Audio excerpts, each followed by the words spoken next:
سنا دو ان کو سمجھتے ہیں خود کو جو حاکم، زمین خدا کی حکومت میرے رسول کی ہے، زمین خدا کی حکومت میرے رسول کی ہے، اور یہاں پہ اپنے پرائے میں کوئی فرق نہیں، یہاں پہ اپنے پرائے میں کوئی فرق نہیں۔ منافقوں یہ عدالت میرے رسول کی ہے، منافقوں یہ عدالت میرے رسول کی ہے، رسول میرے ہیں جنت میرے رسول کی ہے۔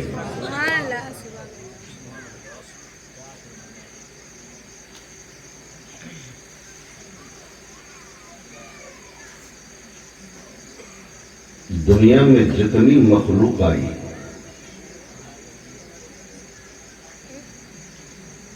اللہ کے سوا جو بھی ہے وہ غیر اللہ ہے۔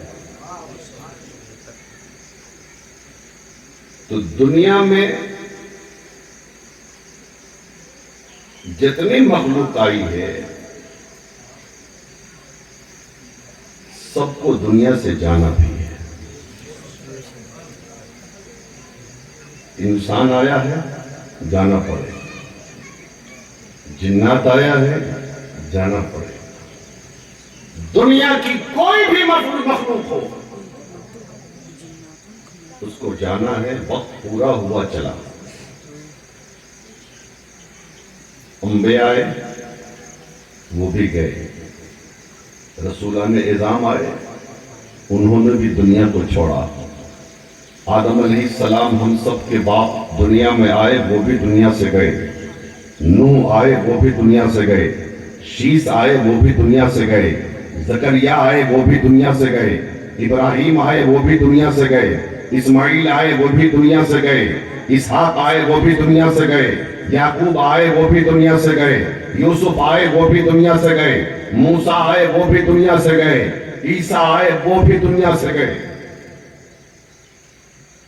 اور قیامت تک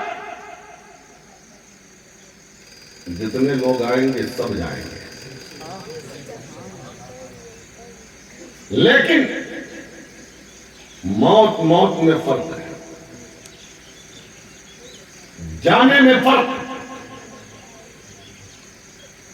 انبیاء بھی گئے، اولیاء بھی جا رہے ہیں، ائمہ بھی دنیا سے گئے، شہداء بھی دنیا سے گئے، ایک عام انسان دنیا سے جاتا ہے، لیکن سب کے جانے میں فرق ہوتا ہے۔ نبیوں پر موت ایک لمحے کے لیے طاری ہوتی ہے، صرف اس دعوے کو سچ کرنے کے لیے اللہ نے فرمایا کل نفس ذائقۃ الموت، ہر جاندار کو موت کا مزہ چکھنا ہے۔ تھوڑی دیر کے لیے اللہ کے نبیوں نے موت کا مزہ چکھا، پھر اپنی قبروں میں ویسے ہی زندہ ہیں جیسے زمین پر وہ زندہ تھے۔ اولیاء زندہ، عام مسلمان زندہ، سبحان اللہ، عام مسلمان زندہ۔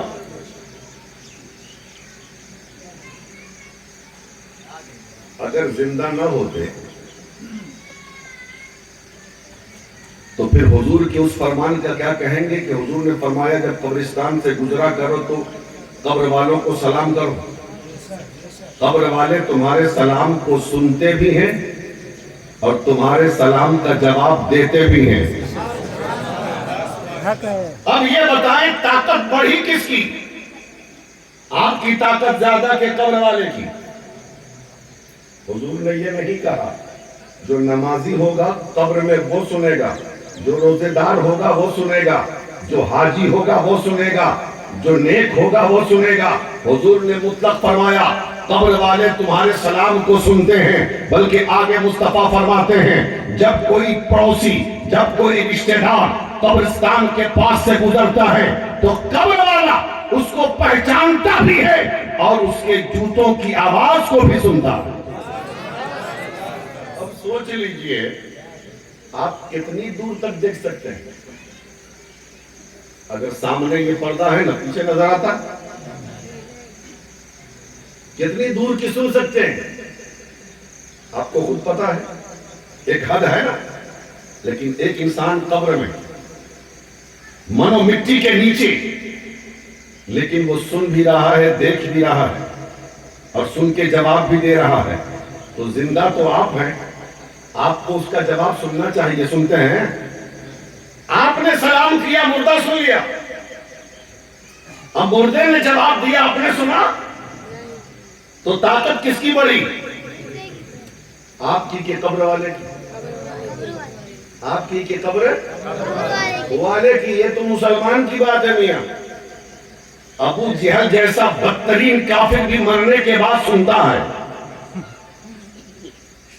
جنگ بدر کے بعد حضور نے ابو جہل کی لاش کو سامنے رکھ کے کہا تھا نا، دیکھا حق آ گیا، باطل مٹ گیا، دیکھ تیری لاش بے گور و کفن پڑی ہے۔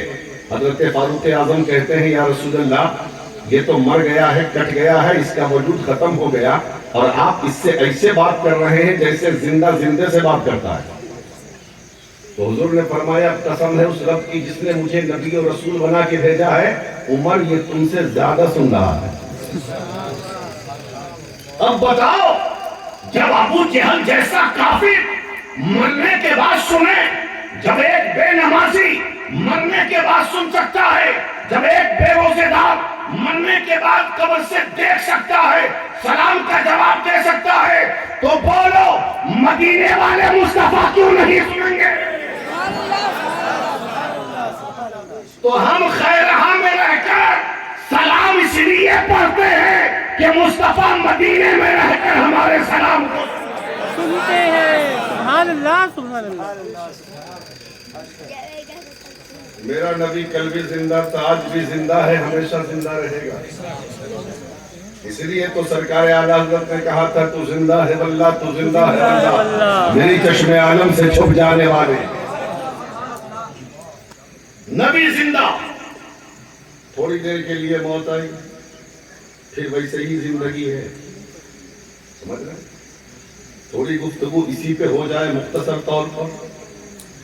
دیکھیے میں ایک بات آپ کو صاف کر دوں،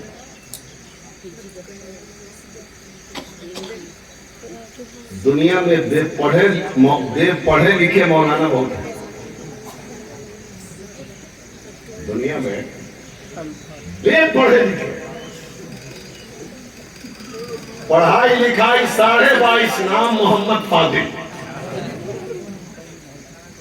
سمجھ رہے ہیں؟ اور ایک مولوی سب کو خوش نہیں کر سکتا، میں بیوی ایک، شوہر ایک بیوی ہمیشہ اپنے شوہر کو خوش نہیں کر پاتی، یہ بیچارہ مولوی پوری قوم کو خوش کہاں کر پاتے، سمجھ رہے ہیں نا؟ اور جن کا مزاج تنقیدی ہوتا ہے وہ اپنی عادتوں سے بات نہیں ہے، سمجھ رہے ہیں؟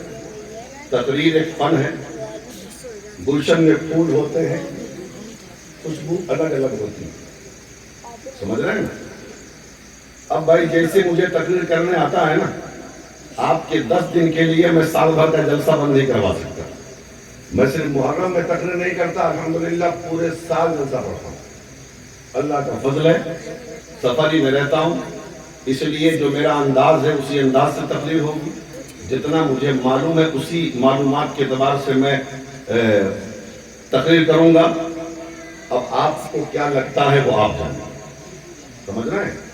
اس میں میرا قصور نہیں ہے، علم ایک ایسا سمندر ہے کہ مرتے دم تک غوطہ لگاتے جائیے، تہ تک نہیں پہنچ پائیں گے آپ۔ ہر علم والے کے اوپر ایک علم والا ہے، سمجھ رہے ہیں نا؟ اور ایک بات بتا دوں آپ، کہ آپ چاہیں گے کہ 1 گھنٹہ کی تقریر میں پوری بات بتا دیں تو یہ بھی ممکن نہیں ہے، سمجھ رہے ہیں نا؟ تو ہم لوگ کرتے کیا ہیں، جو موٹی موٹی باتیں ہیں، جو ضروری چیزیں ہیں، ان چیزوں کو بتا دیا جائے، سمجھ رہے ہیں بھائی؟ ہاں، اس لیے بہتر ہے کہ میں آپ کے ذہن کو، میں سمجھ رہا ہوں آپ سن بھی بہت اچھا رہے ماشاءاللہ، اور سننا بھی چاہیے، آپ کا سپورٹ بھی ہے، اللہ سلامت رکھے۔ بہرحال میں یہ کر رہا تھا کہ کل حضور کی پیدائش کا ذکر رہا، حضور پیدا ہوئے، بچپنا گزرا، جوانی کی دہلیز پہ حضور نے قدم رکھا، اور پھر 40 سال کی عمر میں مصطفیٰ جان رحمت نے اعلان نبوت فرمایا۔ اور جب اعلان نبوت فرمایا تو کتنے ظلم و ستم ہوئے، کتنے ظلم کے پہاڑ توڑے گئے، کسی نے راستے میں کانٹے بچھائے، کسی نے پشت پہ اجڑی کے ٹکڑے ڈالے، کسی نے جادوگر کہا، کسی نے ساحر کہا، کسی نے پاگل کہا، اور کسی نے راستہ روکا، لیکن مصطفیٰ جان رحمت اسلام کی تبلیغ کرتے رہے، اور اس وقت تک کرتے رہے جب تک کہ اسلام مکمل نہ ہو گئے۔ لعنت دی گئی۔ میرے مصطفیٰ نے فرمایا تم شہنشاہیت کی بات کرتے ہو، تم بادشاہت کی بات کرتے ہو، تم ہیرے جواہر سونے چاندی کی بات کرتے ہو، اگر تم میرے ایک ہاتھ میں سورج رکھ دو اور دوسرے ہاتھ میں چاند رکھ دو، پھر بھی محمد اسلام کی تبلیغ سے باز نہیں آئے گا۔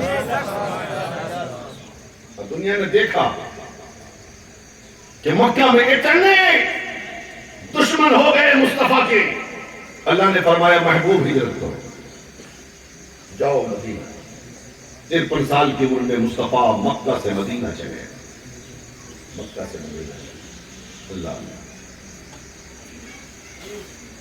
مدینہ چلتے چلتے ایک بات بڑی خوبصورت یاد آ رہی ہے، سنا دیں ذرا بولیے نا۔ اصل میں میری عادت ہے پوچھ کے تقریر کرنے کی، ایسا نہ ہو کہ سر کے اوپر سے گزر جائے۔ اب کچھ لوگوں کی تقریر ہوتی ہے بالکل نان اسٹاپ، گاڑی یہاں سے کھلی سیدھے رائے پور رکی، بیچ میں کوئی اسٹیشن نہیں ہے، لیکن ہمارے پاس ہے اسٹیشن، سمجھ رہے ہیں نا؟ تو ہم چاہتے ہیں کہ تقریر آپ کے دماغ میں آئے اور آپ سمجھیں، کہیں ایسا تو نہیں کہ میری باتیں سمجھ میں نہیں آ رہی ہیں، مائک ڈسٹرب کر رہا ہو، تو یہ میری ذمہ داری ہے، اس لیے کہ وہ تقریر ہی نہیں ہے تو سمجھ میں نہ آئے، سمجھ رہے ہیں؟ تو ایک بات یاد آ رہی ہے حضور کے تعلق سے کہیں تو بتا دوں، ذرا بول دیں یا رسول اللہ، اور پیار سے بولیں یا رسول اللہ۔ ہجرت کر رہے ہیں مصطفیٰ، ساتھ میں حضرت ابوبکر صدیق ہیں، غلام بھی ہیں، کھانا ختم ہو گیا، پانی ختم ہو گیا، بھوک کی شدت ہے، راستے میں ایک جھوپڑی ملی، ایک کٹیا ملی۔ مصطفیٰ جان رحمت نے حضرت ابوبکر صدیق سے فرمایا ابوبکر اس جھوپڑی میں جاؤ، اس مکان میں جاؤ، اور جانے کے بعد مکان کے مالک سے یا گھر کے آدمی سے کوئی کھانا مانگو اور اس کی اجرت دے دیا جائے گا۔ خلیفہ اول حضرت ابوبکر صدیق اس دروازے پہ دستک دیتے ہیں، اندر سے خاتون نکلتی ہے۔ حضرت ابوبکر صدیق نے فرمایا ہم مسافر ہیں، کھانا نہیں ہے، بھوک لگی ہے، پانی نہیں ہے، پیاس لگی ہے، اگر آپ کے گھر میں کھانے کا کوئی سامان ہو، پینے کے لیے پانی ہو تو آپ پیش کریں، ہم اس کے بدلے آپ کو کچھ پیسہ دے دیں گے، اجرت دے دیں گے۔ اس خاتون نے کہا مسافر تمہیں پتہ نہیں ہے ہم عرب والے ہیں، ہم مہمان نوازی کو باعث سعادت سمجھتے ہیں، ہم مہمان نوازی کو فخر کا باعث سمجھتے ہیں، ہمیں پیسہ نہیں چاہیے، لیکن افسوس یہ ہے کہ آج ہمارے گھر میں کھانے کے لیے کوئی سامان نہیں ہے، روٹی تک موجود نہیں ہے۔ اللہ کے رسول کی نظر اسی گھر کے کونے میں ایک بکری پہ پڑ جاتی ہے، ایک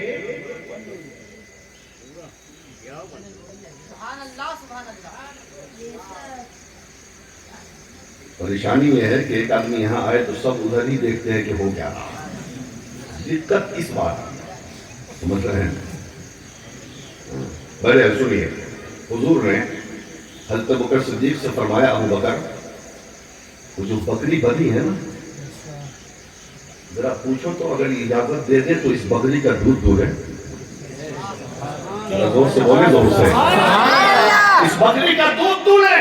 ابوبکر صدیق فرماتے ہیں اے خاتون اگر تم اجازت دے دو تو بکری کا دودھ دونا ہم چاہتے ہیں۔ وہ خاتون کہتی ہے اے مسافر یہ بکری لاغر ہے، یہ کمزور ہے، یہ اتنی کمزور ہے کہ چراگاہ تک جانے کے لیے تیار نہیں تھی، اس لیے تو تنہا یہاں کھڑی ہے، اور اس کے دودھ سوکھے ہوئے تو زمانہ ہو گیا ہے، یہ کیسے دودھ دے گی؟ ابوبکر صدیق فرماتے ہیں تم اجازت دیتی ہو کیا؟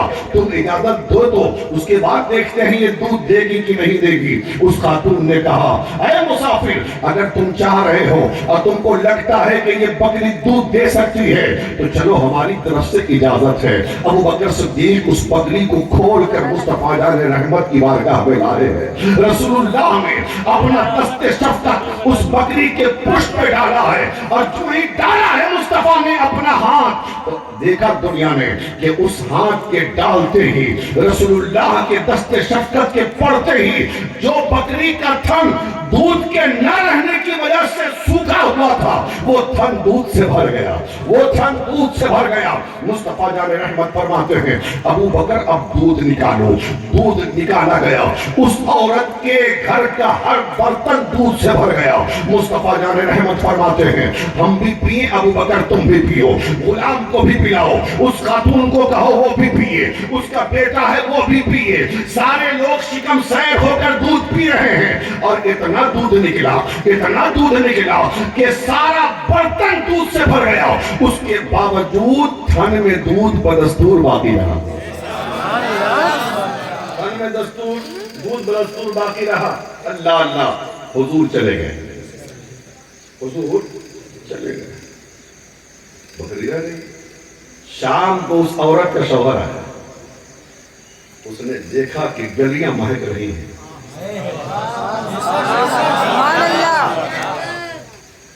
ہوائیں خوشبودار چل رہی ہے، نور کی برسات ہو رہی ہے، لگتا ہے کہ کوئی نور والا ادھر سے ہو گیا۔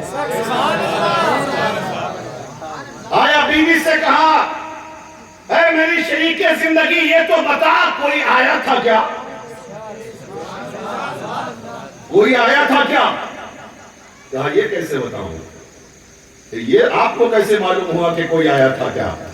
کہا راستے کی خوشبو بتا رہی ہے کہ کوئی خوشبودار ہو کے گزرا ہے، چمکتے ہوئے راستے بتا رہے ہیں کہ کوئی چمک والا ہو کے گزرا ہے، میری کٹیا پہ رحمت و انوار کی برسات یہ بتا رہی ہے کوئی نور والا ادھر سے ہو کے گزر گیا۔ سبحان اللہ سبحان اللہ۔ اب چونکہ اس عورت نے حضور کا نام نہیں پوچھا ہے نا، وہ پتھرا مار رہا کہاں آیا تھا ایک مسافر کا نام کیا تھا، اب نام تو پوچھا نہیں تھا کہ نام کیا تھا۔ اس عورت نے، اس خاتون نے خود بخود حضور کا نام اپنی طرف سے رکھ لیا۔ کہا کون آیا تھا؟ کہا مبارک آیا تھا۔ حضرت پیر کرم علی شاہ زری رحمۃ اللہ علیہ نے پوری بحث اپنی کتاب میں کی ہے، بہت لمبی بحث ہے، پڑھیں گے مزہ آ جائے گا۔ سمجھ رہے ہیں کون آیا تھا؟ مبارک، مبارک، نام حضور کا کیا رکھا؟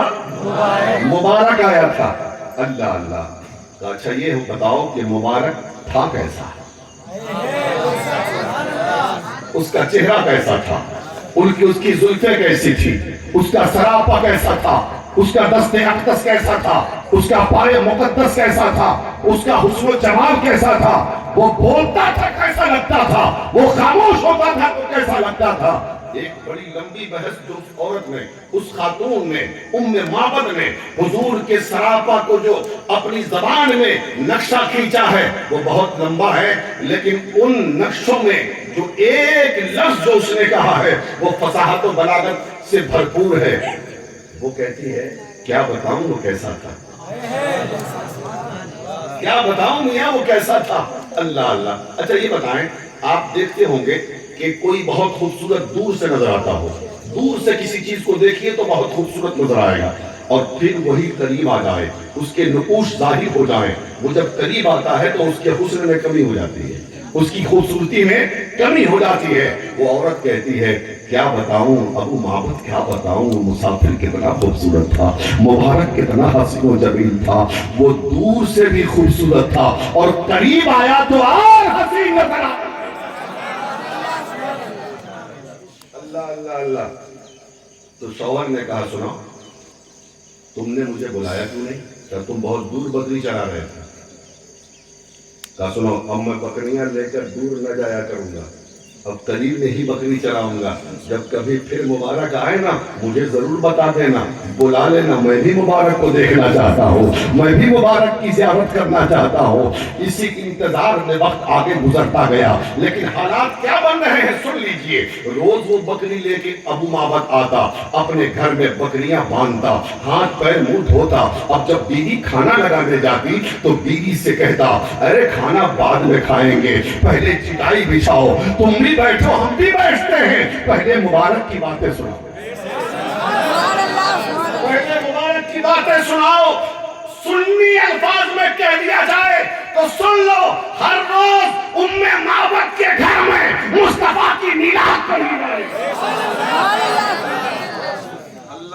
مصطفیٰ کی میلاد پڑھی جا رہی تھی. وقت گزرتا گیا حضور کا یہ لوگ انتظار کرتے رہے. پھر آئے گا مبارک, پھر کبھی آئے گا مبارک, پھر کبھی آئے گا مبارک, اور مبارک کی زیارت کریں گے. اسی درمیان اس خاتون کو ایک دن کچھ سامان لینا تھا. اس سامان کو لینے کے لیے وہ اپنے چھوٹے سے بچے کے ساتھ وہ بغل کے بازار میں جاتی ہے. سامان نہیں ملتا ہے تو وہاں سے وہ مدینے کے بازار میں چلی گئی, وہاں سے وہ مدینے کی مارکیٹ میں چلی گئی, وہ وہاں سے مدینے کے بازار میں گئی ہے. ابھی دکان پر سامان دیکھ رہی ہے, اتنے میں وہیں سے حضرت ابوبکر صدیق کا گزر ہو جاتا ہے. اس ننھے سے بچے کی نظر ابوبکر صدیق کے پہ پڑتی ہے تو وہ بچہ اپنی ماں سے کہتا ہے, یا امہ ھذا رجل الذی کان مال مبارک. امی جان, یہ وہی انسان ہے جو اس دن مبارک کے ساتھ تھا. انسان ہے جو اس دن مبارک کے ساتھ تھا. ماں نے دیکھا کہا بالکل صحیح, چلو چل کے مبارک کا پتہ پوچھتے. اب یہ دونوں گئے حضرت ابوبکر صدیق کے پاس اور سامنے جا کے کھڑے ہو گئے. خاتون نے کہا, اچھا یہ بتاؤ مبارک کہاں ہے؟ اب چونکہ ابوبکر صدیق کو بھی پتا نہیں تھا مبارک کون, نام تو اس نے خود رکھ دیا تھا نا, کون مبارک؟ عورت نے کہا, ارے وہی مبارک جس نے بکری کی پشت پہ ہاتھ رکھ دیا تھا تو بکری کے تھن میں دودھ اتر گیا تھا. سمجھ گئے کہ یہ حضور کی بات کر رہی ہے, اللہ کے رسول کی بارگاہ میں ابوبکر صدیق اس کو اور خاتون کو اس کے بچے کو لے کے گئے. کہا کہ چلو ہم تجھے مبارک کی بارگاہ میں لے کے چلتے ہیں. اللہ حضور کے پاس گئے. دروازے پہ جب پہنچے تو دیکھا مصطفیٰ صحابہ کو دین سکھا رہے ہیں. دور سے بچے نے دیکھا تو کہا, امی جان دیکھو نا مبارک بیٹھا ہوا ہے, امی جان دیکھو نا مبارک بیٹھا ہوا ہے. تاریخ یہ بتاتی ہے دونوں جا کے حضور کے قدموں میں بیٹھے, بہت دیر تک بیٹھے رہے. اس کے بعد جب لوٹے ہیں تو مصطفیٰ نے بہت سارے تحفوں سے نوازا ہے, بہت سارا انعام دیا, بہت سارا تحفہ دیا. اپنے گھر میں ماں بیٹے آ گئے. شام کو پھر جب شوہر آیا پھر دیکھ رہا ہے راستے چمک رہے ہیں, ہوا خوشبودار بہ رہی ہے, رحمت و انوار کے برسات گھر پہ ہو رہے ہیں. شوہر نے آتے کہا, آج پھر تم لوگوں نے میرے ساتھ زیادتی کی ہے, بے وفائی کی ہے. کہا کیا زیادتی کی ہے؟ کیا آج پھر مبارک آیا تھا لیکن تم لوگوں نے بلایا نہیں. کہا تم کو کیسے پتا چلا؟ کہا آج پھر راستے مہک رہے ہیں, آج پھر کٹیاں چمک رہی ہے, آج پھر رحمت و انوار کی بارش ہو رہی ہے, آج پھر مبارک آیا تھا لیکن تم لوگوں نے مجھے بلایا نہیں. بیوی نے کہا دھوکہ ہو رہا ہے, آج مبارک نہیں آیا تھا, ہم مبارک سے مل کے آ رہے ہیں اور مبارک کا پتہ ڈھونڈ کے. اللہ مبارک کا پتہ ڈھونڈ کے آ رہے ہیں. شوہر کہتا ہے, اے میری شریک زندگی, اے معبد, یہ بتا وہ مبارک کون ہے, مبارک کون ہے؟ اے خیر حوالو جملہ نوٹ کرو. تو وہ عورت کہتی ہے, ارے وہی جسے زمانہ محمد کہتا ہے ہم اسے مبارک کہتے ہیں.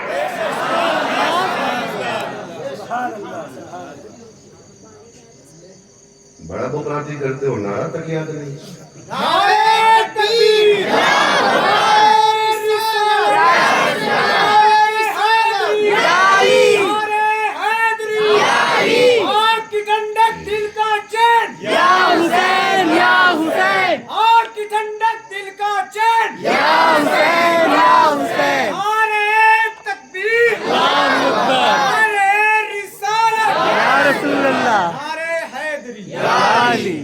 تقریر کی نہیں جاتی ہے, تقریر کروائی جاتی ہے.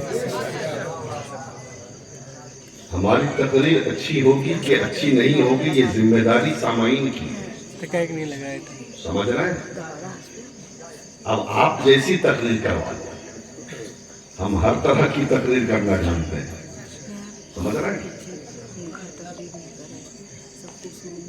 تو کیا کہا, جسے تم مبارک کہتے ہو انہیں زمانہ محمد رسول اللہ کہتے ہیں. سبحان اللہ. 10 سال تک اسلام کی تبلیغ فرمائی مصطفیٰ نے مدینے میں. کافروں سے لڑائیاں بھی, جنگ بھی, غزوات بھی, اور پھر ایک آخری حج جب فرمایا حضور نے، جسے حجۃ الوداع کہتے ہیں،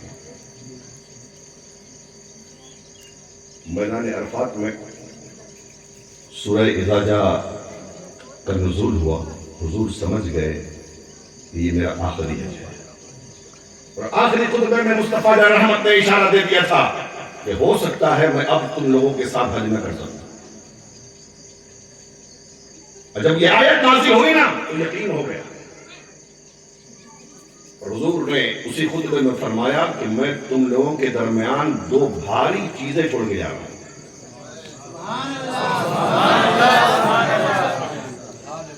دو ہلکی نہیں، بھاری. اب یہ سیدھے حضور کہہ دیتے کہ دو چیزیں چھوڑ کے جا رہا ہوں، حضور کا فرمان تو کیا کہتے، لیکن حضور جانتے تھے کچھ اکلول بکلول پیدا ہوں گے،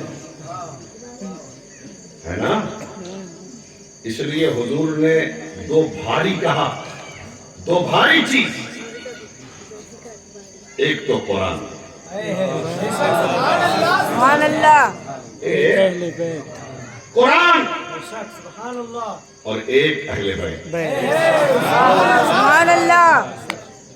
جب تک تم ان دونوں کے دامن کو مضبوطی سے پکڑے رہو گے کبھی گمراہ نہ ہوگے. اب ہم عالم تصورات میں اپنے آقا سے پوچھتے ہیں، آقا یہ بتا دیجئے آپ نے قرآن کو اہل بیت کے ساتھ کیوں کیا، اہل بیت کو قرآن کے ساتھ کیوں کیا؟ تو آج بھی گنبد خضرا سے آواز آتی ہے، اتنا آسان نہیں تھا قرآن کو سمجھنا، اور اتنا آسان نہیں تھا اہل بیت کو سمجھنا.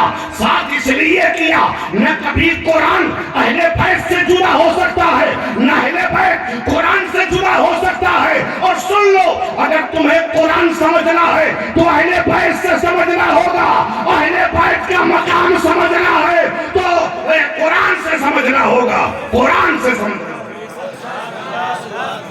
ہوگا. اور جس کی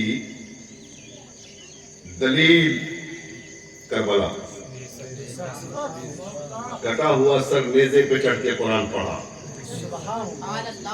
اور حسین پاک نے بتا دیا یزیدیوں گردن کاٹنے کے بعد بھی چاہو گے کہ ہم قرآن سے الگ ہو جائیں تو یہ ممکن ہی نہیں ہے. سبحان اللہ، سبحان اللہ. سمجھ رہے ہیں؟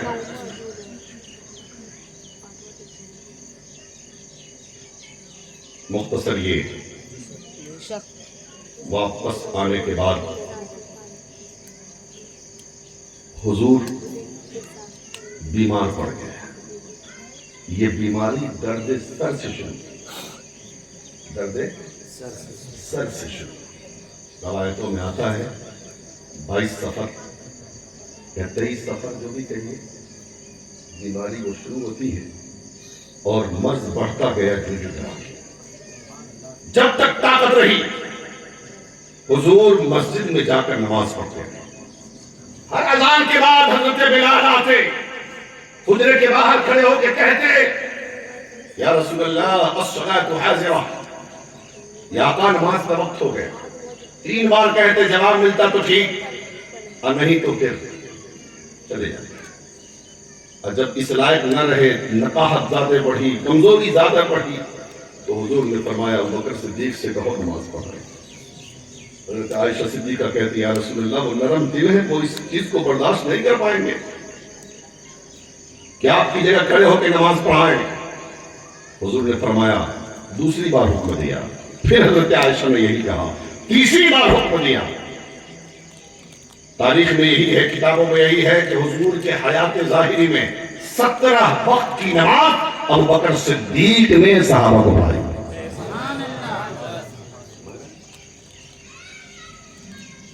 جب آخری وصیت کی بات آئی نا، ایک دن حضور تشریف لائے، بلال سے کہا بلال پورے مدینے میں اعلان کر دو کہ آج حضور آخری وصیت کرنے والے ہیں، آخری نصیحت کرنے والے ہیں، آخری خطبہ پیش کرنے والے ہیں. تب لوگ مسجد پہ جمع ہو جائیں. تاریخ پڑھو تو پتہ چلے گا، جو ہی بلال کی آواز مدینے کی فضاؤں میں گونجی ہے، پورا مدینہ اکٹھا ہو کر مسجد نبوی میں آ گیا. اتنی بھیڑ ہوئی، اتنے لوگ آئے، جگہ تنگ پڑے. اب حضور نمبر شریف پہ تشریف فرما. ان میں دو بات خاص طور پہ تھی. ایک حقوق اللہ کے تعلق سے، اللہ کے حق کے تعلق سے، اور ایک حقوق العباد کے تعلق سے. ایک بات میں بیچ میں بتا دوں. حقوق اللہ یہ اللہ کا حق ہے. اگر آپ ادا نہیں کرتے، مان لیجیے کہ تھوڑی دیر کے لیے کہ آپ نماز نہیں پڑھتے، اللہ اسے معاف کر دے، یہ اس کی مہربانی ہے. لیکن حقوق العباد، آپ نے کسی کا مال غصب کیا، کسی کی زمین غصب کی، کسی کا قرضہ لے لیا، کسی کو مارا، کسی پہ ظلم کیا، کسی کو ستایا، کسی کو پریشان کیا، یہ حقوق العباد میں شامل ہے. اس وقت تک رب معاف نہیں کرے گا جب تک کہ بندہ معاف نہ کرے. جب تک کہ بندہ معاف نہ کرے. حضور نے صحابہ سے فرمایا، اے میرے صاحب بتاؤ سب سے بڑا مفلس غریب کون ہے؟ یا رسول اللہ، جس کے پاس مال نہ ہو، جس کے پاس دولت نہ ہو، جس کے پاس زر نہ ہو.